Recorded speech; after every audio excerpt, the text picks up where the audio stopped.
C'est avec grande passion et une spontanéité du cœur que j'ai envie aujourd'hui de venir reparler de la mission de vie parce que je vois encore des gens qui sont épuisés à la chercher encore. Donc, on change la perspective aujourd'hui ensemble.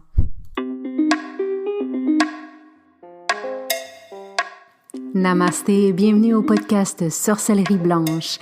Ce projet de cœur a démarré en 2019 et on continue depuis. Si t'es ici, c'est que la sorcellerie blanche sous toutes ses formes t'attire. Tu vas donc entendre parler de chamanisme, d'ésotérisme, d'holisme avec des gens comme toi et moi.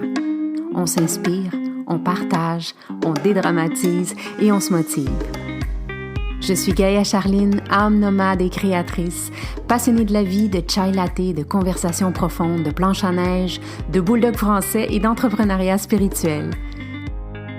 J'accompagne des femmes médecines à transitionner vers l'entrepreneuriat spirituel en toute simplicité. Je pourrais te nommer les 1001 choses que je fais, mais je pense que le plus important, c'est que tu connaisses mon essence.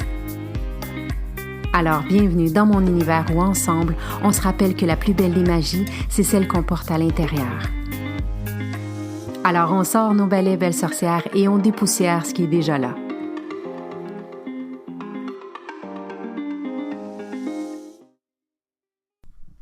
Comme je disais, aujourd'hui, j'ai envie de venir parler de cette fameuse mission de vie. Ça fait des années que j'en parle dans mes communautés, puis évidemment, comme tout se transforme, la manière que je l'aborde s'est transformée, les perspectives aussi. Puis aujourd'hui, j'ai envie de vraiment y aller dans des petits détails qu'on oublie, dans l'entonnoir en tout cas, de cette quête qui peut nous rendre fatigués, même malades. J'ai vu des gens avoir ce que j'appelle une psychose spirituelle, à tellement chercher c'est quoi ma mission de vie et qu'est-ce que je suis venue faire. Elles expérimentent tout, elles essaient tout, elles cherchent tout, elles veulent tout faire. Aussitôt qu'il y a quelque chose qui devient un peu à la mode, elles vont commencer à le faire et tout ça. Et donc, c'est ce que j'ai envie aujourd'hui de nous ramener en tout cas. Si t'es ici puis t'écoutes les podcasts, je pense que t'es dans ce cheminement, ce développement personnel et spirituel. Et peut-être t'es comme moi, t'as une écœurantite aiguë de la spirituosité. Donc, j'aime ça inventer des mots en passant, là, puis ça vient du cœur, c'est spontané ce matin. Donc, j'ai envie qu'on change la perspective, peut-être qu'on le regarde d'un autre point de vue, cette fameuse mission de vie. J'ai fait un outil gratuit sur mon site web il y a plusieurs années par rapport à la mission de vie et ça a été téléchargé plusieurs mille de fois. Je ne sais même pas comment le dire. Des mille de fois? Ben non, ça se dit pas. En tout cas, ça sonne bizarre dans mon oreille, mais tu comprendras. Et c'est là que je me rends compte à quel point vraiment, il y a cette pression de trouver c'est quoi ma mission de vie, qu'est-ce que je suis venue faire ici. Puis quand on fait le petit développement, en fait, la petite quête de cet outil gratuit que j'ai sur mon site web, c'est qu'on se rend compte finalement que je ne vais pas te dire quoi faire, puis que tu ne sauras pas quoi faire. Parce que pour moi, une mission de vie, ça n'a rien à voir avec ce que je dois faire. Et donc, c'est ce que j'ai vraiment envie de parler, certains points en tout cas, par rapport à ça, quand on commence en fait le développement personnel et spirituel, c'est là que vient la première étape. Puis cette première étape-là, c'est vraiment de vouloir se sortir du pilote automatique. C'est vraiment de dire « Oh mon Dieu, je suis en train de faire plein de choses. J'ai fait des tonnes de choses avec cette croyance qu'on allait m'aimer, que j'allais faire partie, qu'on allait m'applaudir, qu'on allait me reconnaître et tout ça, puis ça ne fonctionne pas.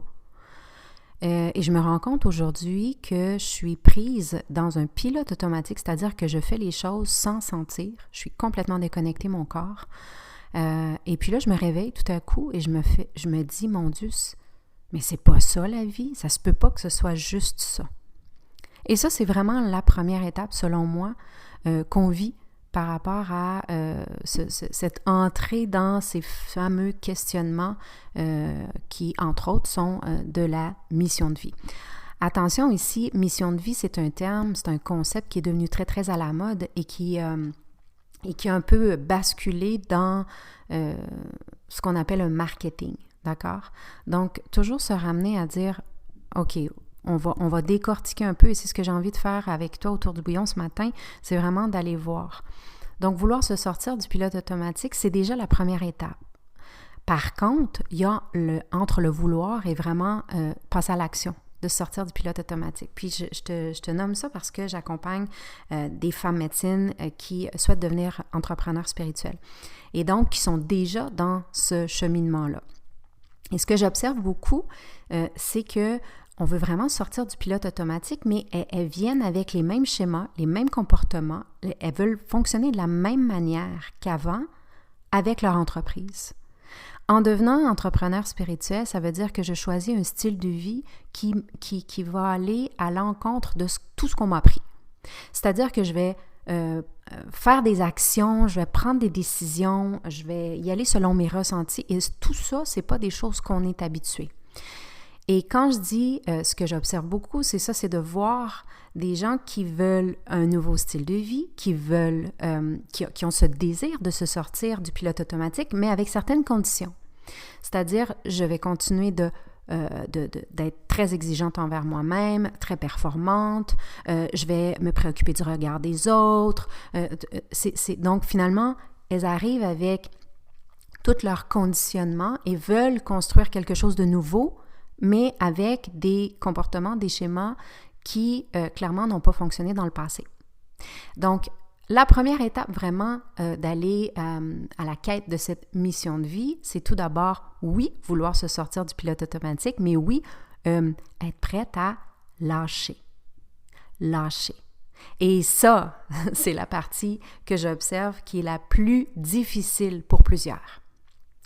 Donc, c'est pour ça, moi, par exemple, dans le programme Momentum, on passe une très grosse partie du programme à travailler là-dessus, à déprogrammer ces conditionnements et à aller voir les vraies peurs qui font que je ne veux pas lâcher mes schémas, que je ne veux pas changer mes comportements, qu'est-ce qui fait que je suis tant dans ce conditionnement-là et qu'est-ce qui va arriver après.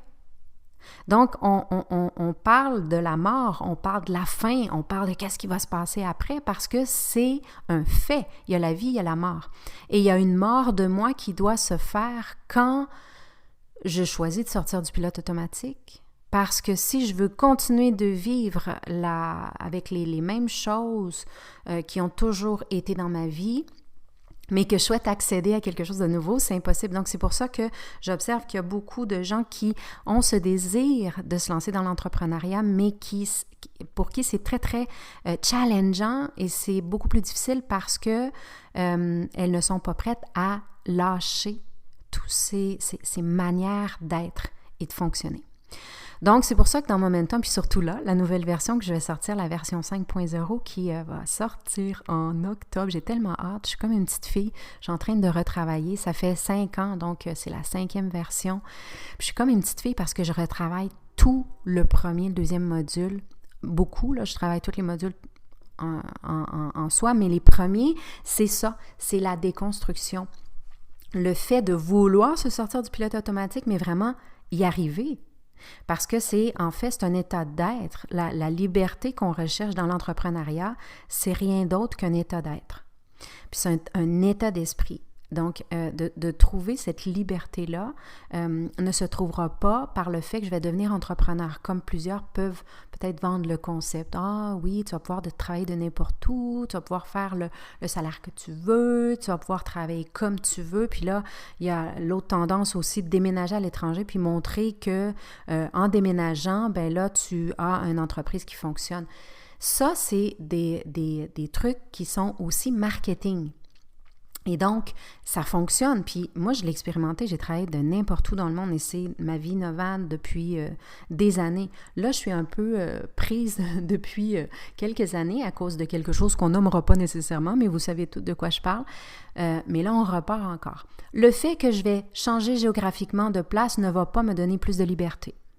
Parce que, encore une fois, la liberté, c'est un état d'esprit. Je peux déménager au Mexique, je peux déménager au Costa Rica, je peux déménager au Maroc. Si je suis dans ma tête, dans un pilote automatique, avec des schémas, des peurs, des comportements, des blocages, que je sois n'importe où dans le monde, Peut-être qu'au début, je vais me sentir en vacances, mais ça va me rattraper quand même assez rapidement. Puis j'ai parlé à une personne que j'aime vraiment beaucoup dans mon cœur, qui a justement fait le saut, qui a déménagé en Amérique du Sud et qui m'a dit, écoute, moi, Gaïa, je suis angoissée, j'y arrive pas.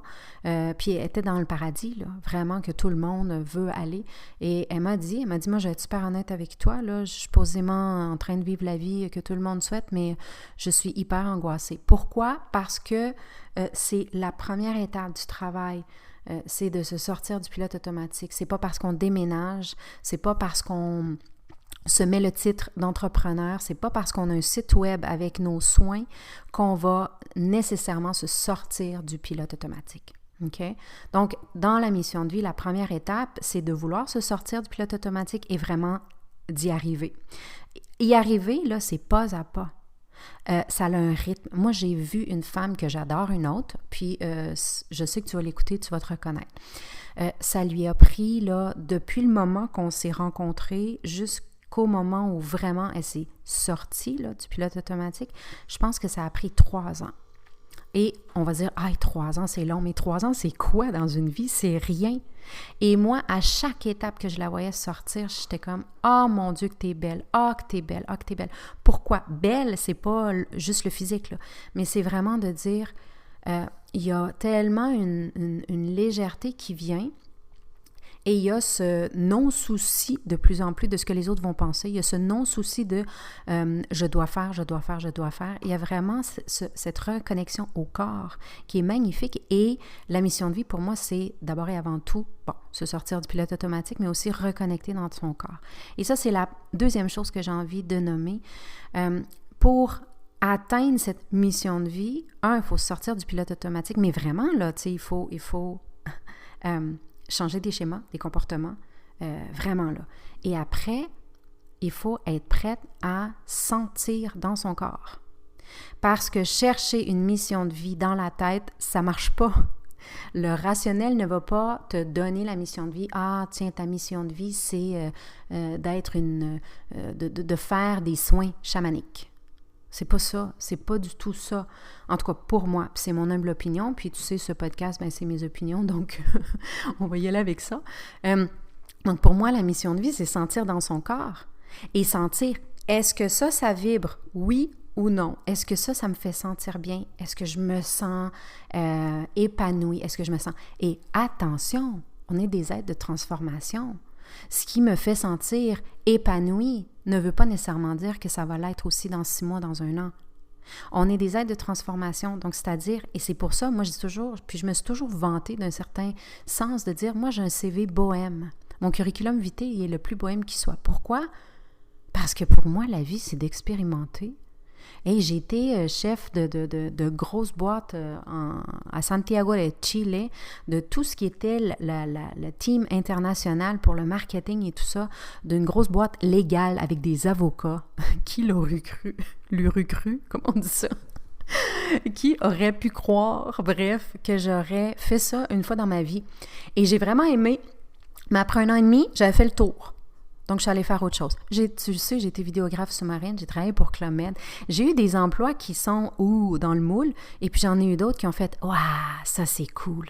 Et tu sais quoi? Aujourd'hui, ce que je me rappelle le plus, c'est tous les emplois que mon corps a fait « Waouh, ça c'est cool ». Et c'est vraiment ça, la mission de vie, en fait, c'est de reconnecter avec son corps pour être guidé par le corps. Que le corps me dise « Est-ce que je suis en train d'œuvrer ou de faire quelque chose qui me fait sentir comme je suis vraiment profondément? En lien avec ça, j'ai envie de dire aussi, pour pouvoir accéder à cette mission de vie, il faut vouloir voir qu'on a des pluralités. C'est-à-dire que je suis ça, je suis ça, je suis ça, je suis ça, je suis ça aussi et je suis ça aussi. Moi, là, de compartimenter, on peut-tu dire ça? En tout cas, je me pose plein de questions ce matin sur mon langage, tu comprends? Est-ce que être spirituel ou je suis spirituelle et je suis une maman? Tu sais, j'ai déjà vu comme des gens qui vont aller caser encore une fois. Pour moi, l'important, c'est de voir la vie comme moi, je suis plurielle. J'ai beaucoup aimé Ghislaine, ma collaboratrice et grande amie, qui parlait beaucoup quand je suis allée la voir en Normandie de l'arc-en-ciel.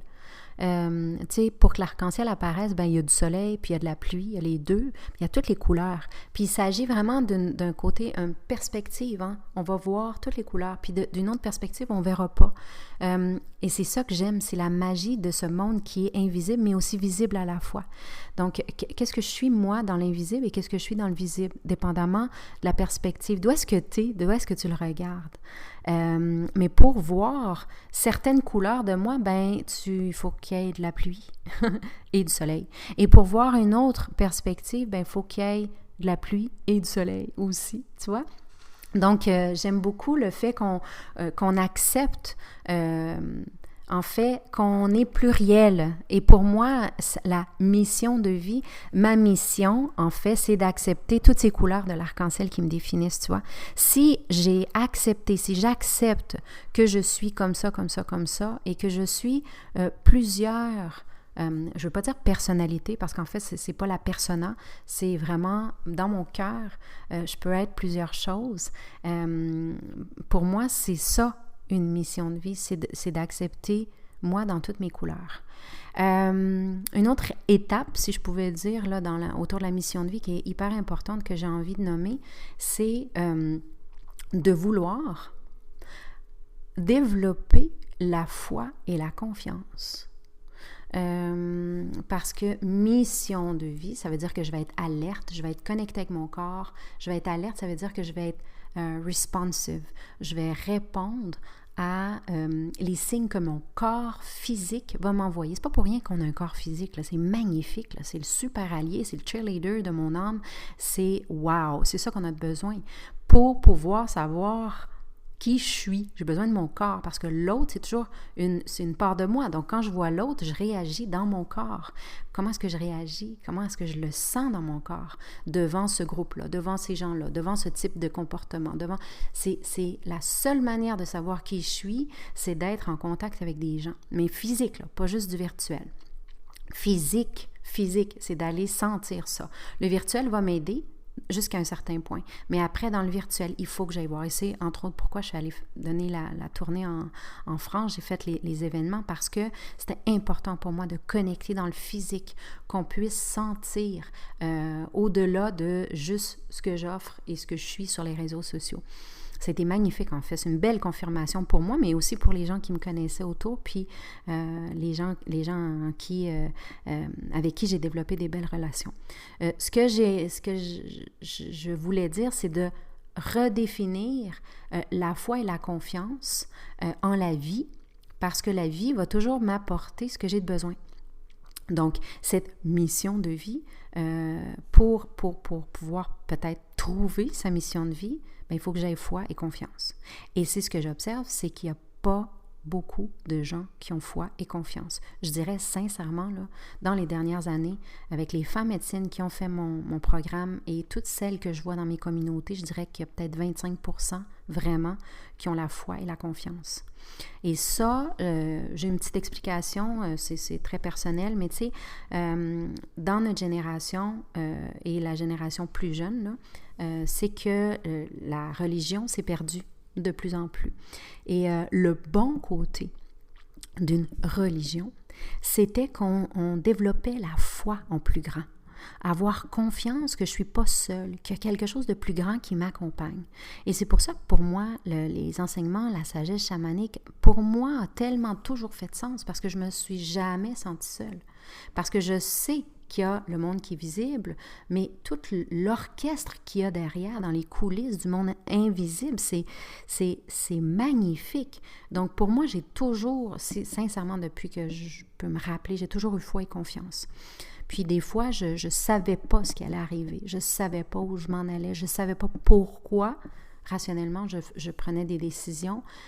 Mais une chose que j'avais, c'était la foi puis la confiance. Et ça se travaille et ça se développe. Et c'est aussi ce qu'on fait dans le programme Momentum parce qu'on ne peut pas être entrepreneur et, encore une fois, vivre dans les mêmes schémas et les mêmes lignées d'un travail, par exemple, qui nous paye à chaque 2 semaines ou à chaque mois, comme en Europe. et qui m'offre des trucs pour le futur et qui m'offre une sécurité financière et qui m'offre tout ça. On ne peut pas choisir de devenir entrepreneur et vouloir avoir ces mêmes conditions, en fait. Devenir entrepreneur spirituel, il n'y a pas de conditions, c'est inconditionnel. C'est un style de vie.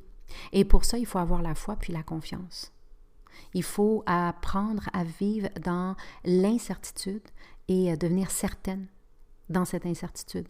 Il faut apprendre à devenir confortable dans l'inconfortable, parce que c'est inconfortable de jamais savoir. Je sais jamais. Moi, c'est toujours une surprise. C'est des belles surprises. J'ai eu des magnifiques surprises. Wow, wow, wow. Mais c'est toujours des surprises. Et comment est-ce qu'on peut vivre avec cette incertitude, mais positivement, là, et de vraiment, vraiment avoir la foi et la confiance, parce que je sais que je suis dans ma mission. Une mission, en fait, c'est je suis dans mon chemin. Donc, c'est vraiment quelque chose qu'on doit développer. Et c'est là que tout fait son sens. Et c'est là qu'on peut vraiment dire qu'on trouve sa mission de vie, en fait. Sa mission de vie qui est juste de savoir qui je suis. Parce que quand je sais qui je suis, dans ma pluralité, là, quand je sais qui je suis, c'est là que je peux faire quelque chose. Parce qu'avant ça, je fais sur le pilote automatique. Mais quand je sais qui je suis, c'est là que je vais faire des choses qui vont vraiment vibrer avec qui je suis. Il y a des choses qu'on fait, qu'on aime un peu moins, mais ça va avec qui je suis, ça fait partie d'eux. Et c'est une fois que je suis, que je peux faire. Et le résultat de ça, c'est que je vais avoir. Puis c'est contraire à tout ce qu'on nous a appris depuis qu'on est venu au monde. On nous a dit, fais ça pour avoir. Et c'est là que tu vas être heureuse. Ça marche pas. Ça marche plus, ça. Donc, la mission, si j'avais une chose vraiment à dire, c'est sois. Mais il faut vraiment que tu apprennes à reconnaître dans ton corps. T'es qui? Est-ce que tu es une personne qui est colérique? Est-ce que tu es un peu paresseuse aussi?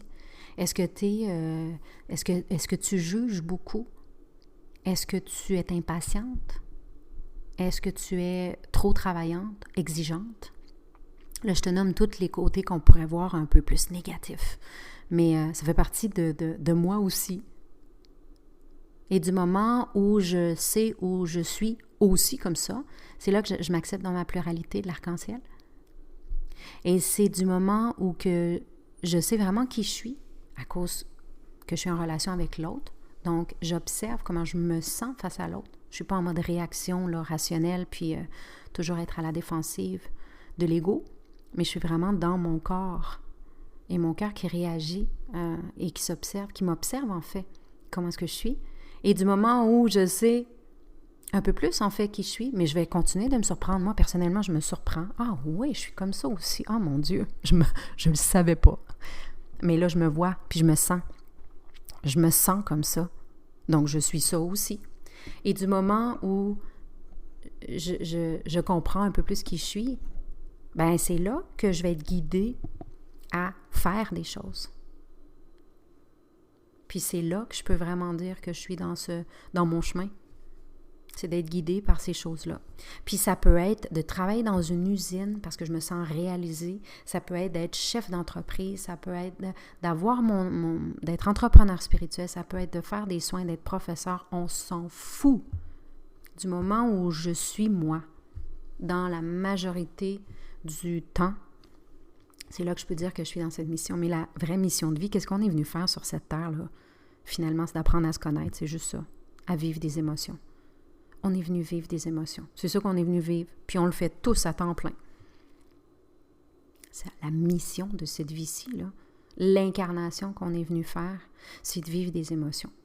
Puis d'apprendre à s'observer, puis à savoir qui on est. Point.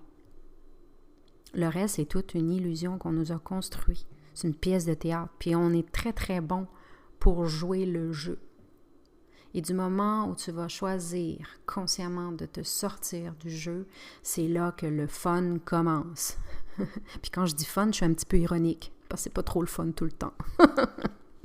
Tu es une montagne russe! Wouhou! Et c'est pour ça qu'on doit être accompagné. Donc, le voyage en montagne russe, là, on peut le faire seul, mais quand on est accompagné, c'est encore mieux. Puis l'accompagnement qu'on va choisir va aussi varier, va aussi changer en fonction des étapes qu'on va passer. Il y a des gens que j'avais dans ma vie il y a 2-3 ans que je n'ai plus dans ma vie parce que j'ai appris à me connaître et je me suis dit non, ça c'est pas là que je veux aller ou ça je veux plus. Donc, c'est toujours cette mission en fait, c'est d'être le plus vrai à moi. Donc voilà. Hey, j'espère que ça fait du sens pour toi aussi. N'hésite pas à partager si tu as envie de peut-être qu'on invite de plus en plus de gens dans notre montagne russe. Si tu as des commentaires, tu sais, je suis toujours ouverte. Je suis toujours intéressée à savoir qu'est-ce que tu en penses, comment tu le vis, qu'est-ce qu'on parle. Voilà. Puis si tu as envie qu'on travaille cette fameuse mission dans ta sphère de vie professionnelle, n'hésite pas à me contacter pour voir comment est-ce qu'on peut créer cette sphère de ta vie pour qu'elle soit vraiment en lien avec qui tu es vraiment. Tu sais, que tu aies envie de montrer toutes les couleurs de ton arc-en-ciel. Bref. Allez, je t'embrasse. Ciao!